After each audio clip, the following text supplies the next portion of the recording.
Hello, beautifuls.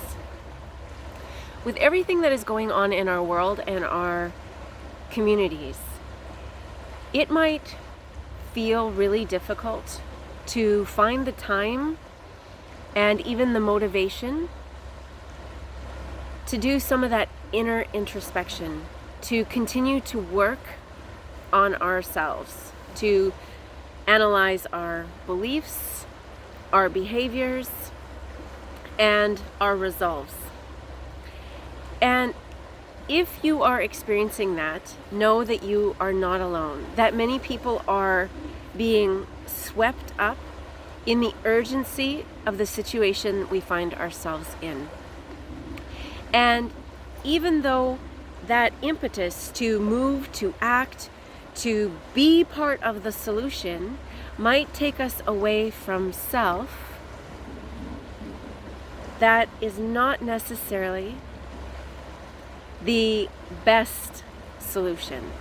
And I want to share today the perspective of how important it is during this time of transformation to be taking the time to work on ourselves and to do the introspection and continue to analyze and dissect what it is that we believe in and what we're willing to stand for.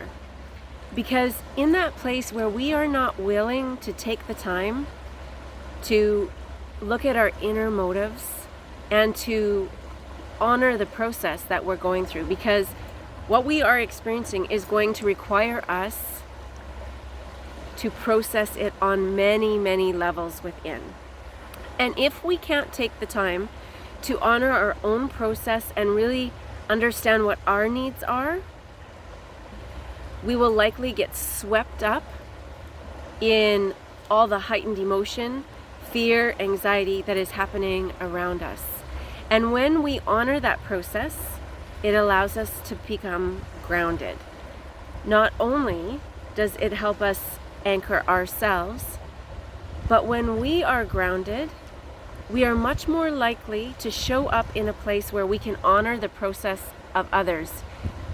Even if it is not something that resonates with us on a soul level, we can honor where they are in their path and in their journey. Another way of looking at it is, we've spoke before how we are all one. And in that place where we are all one, whatever we transform within ourselves, we heal and transform on the collective. Now that might be a new thought for you, and I'll try to explain it a little bit. So think of consciousness kind of in a pyramid shape, and at the top, the peak, the smallest portion is our conscious mind, our reasoning, logical mind. And then in the center, we have what some term the unconscious mind. I like to call it the subconscious, because unconscious seems to denote that we don't have any control over it, which is not true. But the middle band is the subconscious mind, and that is where our beliefs, the programming that we have experienced runs, and that's where we access that information. And then the bottom of the pyramid is the collective subconscious, or the collective consciousness. And it is in that place that we are all connected. And whenever we have a thought, it is felt within that wide bandwidth, that place where we are all connected. So it makes sense when we start doing the work to heal and transform our personal wounds, we will actually work towards healing the wounds of the collective.